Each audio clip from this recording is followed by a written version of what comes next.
Please excuse me as I get used to that hitting record button. I'm still getting used to this. You guys and girls and everything in between or out of the range, welcome to Girlfriend on the Go. I don't hear myself in the headphones and that's bothering me. It makes me want to put it down. And I think that's what I'm going to do because what is the purpose? Okay, hold on. And I think I look better without the headphones anyway. So I come to you with a little bit of a heavy heart because this subject that I want to talk about is about protecting your peace.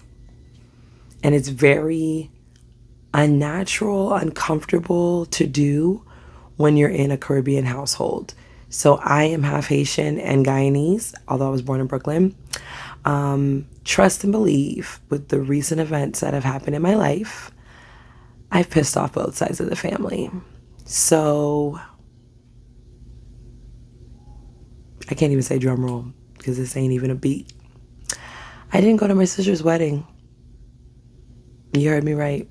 I did not go to my sister's wedding. And it had a lot to do with my own peace. And that supersede? It basically took over. I don't have time for this, y'all. Like, I have a master's.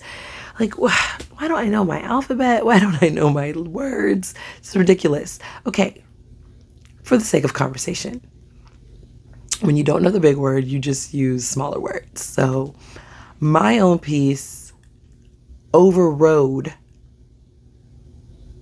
You know when you say something out loud and it doesn't sound right? Okay, that's what just happened. So is it overrides? No, because it's the past. So it was overridden. So it overrode. Grammarly. We'll check that later. So my happiness was more important than her. No, excuse me. My peace was more important than her happiness or whatever she perceives to be happiness. I felt a mix of emotions, a bunch of things. I'm not going to put her whole life out there, but basically, and I also want to say I'm not in any space to judge, right? This wasn't really a judgment call. Although it kind of was, but it wasn't supposed to be. So I met my husband, and I'm only saying this because there was a piece of our disagreement where she was basically like, I went to your wedding. And I met my husband in 2019. I met him, I already knew of him in April 2018. But we actually officially dated in July of 2019. We got engaged September 2019. We got married October 2019. So believe me when I say to my core, down to my big toe, I'm not in a space to discuss anybody rushing marriage. Because if you feel it, good for you, go for it. But my dude didn't have no Carfax. You know what I'm saying? He didn't really have no Carfax. He had like one prior user, you know what I'm saying? And, that's it. Wasn't nothing crazy.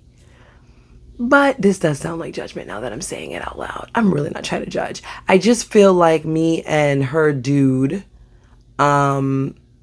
just never really saw eye to eye. He's been in the picture for almost a decade, actually. But they were always on and off. And I just felt like them getting back after being apart for so long, maybe they should just, get to know each other in this new growner light. They were young because she had previously been engaged to him. And then she cut it off. And then, she did her thug thizzle and she did her thing and she got her J-Lo on and figured out life. They have the same birthday. I ain't just gonna put it out there. And so when she came out of nowhere and was like, yeah, we're getting married, it was just like shock, complete shock. But I was completely uncomfortable to say, no, I don't want to go. Like, I'm not going to be there. And trust me, the confusion and, it was crazy. It was wild. But I say all that to say that I was moved, like my spirit was moved. The people that I spoke to, the family members I spoke to, like if I could have like visibly been shaking, that's how I felt inside. Like I just felt like this was just a huge mistake. And it's one of those things where it's like, well, who are you to say that this is a mistake? What if this is the best thing that could have ever happened to her? And I hear ya, but that's not how I felt. So let me honor my feelings in the moment, and let me listen to my body in the moment. Let me rock with my body. That's what I want to do. And I have really good girlfriends. That's what this is all about. Who are like, Lorraine, you're dead ass wrong. You should go. This isn't about you. It's none of your business. Who cares about him? Go for her. Support her. She supported you. However, comma, when she had explained to me that she didn't really want to come to my wedding, because granted, I just told you I married him in like 2 hours. I get it. And I would have respected it. And you see what I'm saying with the protect your peace? Because I feel like there is a lack of protection of peace when it comes to Caribbeans. Maybe even like Hispanic people, non-whites. I just feel like you can't say no to things that you want to say no to. We've been ingrained and programmed to just do because they're family. Just do because you love them. Just do because you guys share somebody in common. And this was the first time that I feel crappy as hell. But I also feel like, whew, that was different. Not really normalized, but I normalized it for myself. That's my sister. My mom was like, yikes. My dad was even more yikeser. And wowie. Oh, that's her word. Her word is wowie. It was a wowie moment. Do I regret it? No. I wish things were a little different in terms of like, maybe plan the wedding a little later this year and I would have gone. I just feel like it has to happen in January. I just felt that was weird. Anyway, it may make people extremely uncomfortable. It may put you on the very crappy end of the stick. But I hope for any of you who are dealing with something, not so much as not attending a relative's wedding, but I hope that those of you who really don't want to do something that everybody would normally tell you to do under whatever circumstances. See what I'm saying? It's not even normal circumstances. It's whatever circumstances off the strength. You should do it. If you feel in your heart of hearts, you do not want to do it. Do not do it.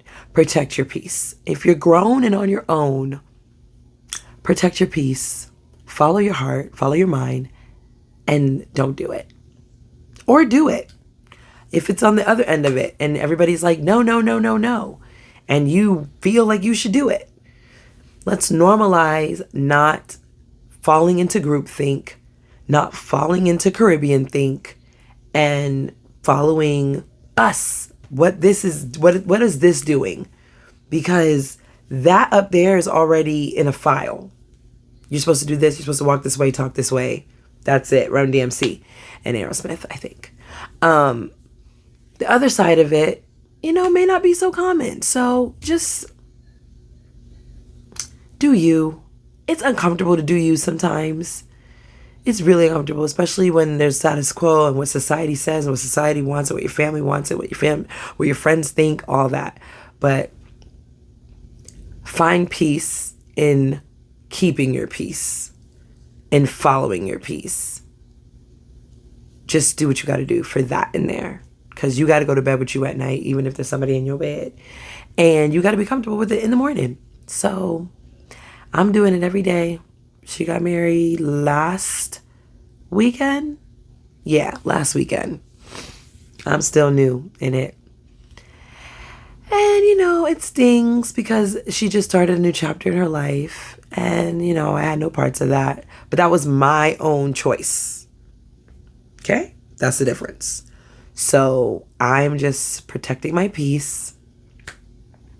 It may not be peaceful for others, but that's their business and my business is mine. So let this Girlfriend on the Go episode be protect your peace. If you feel in your spirit to do it, go for it. If you feel in your spirit not to do it, don't do it. Follow you. You can listen to other people. You can seek guidance. I'm all about that. I do it all the time. But at the end of the day, what makes you sleep at night, you know how they say, whatever makes you sleep at night, whatever keeps your boat afloat, whatever does that, follow that. Do that. No, I'm not telling you to do drugs. No, I'm not telling you to do anything crazy. I'm talking about like regular things, okay? So you don't get it misconstrued. Because I don't want anybody watching this like, oh my God, I was going to go to that 25-year-old man's house and I'm 17 and she's telling me to go do... No, she's not. No, she's not doing that. No. Maybe we should get a little more specific on the next episode. Maybe I will. Maybe I'll just break down examples of do this, don't do that. Don't sacrifice your relationship for some Beyonce tickets. Sure, you guys have seen that little thread that went on Instagram. Terrible. Don't do that. That's not protecting the peace at all. That is destructive. Don't do that. Beyonce is not protecting anybody's peace right now. Okay, everybody's in shambles except me. I'm gonna be fine because I'm gonna catch snippets of it on Instagram. Somebody's gonna film. If your cameras are not taken away, I'll be okay. I'm gonna find some way to do. I'm the bootleg queen. Protect your peace, people. And this girlfriend is out. Okay, this doesn't work for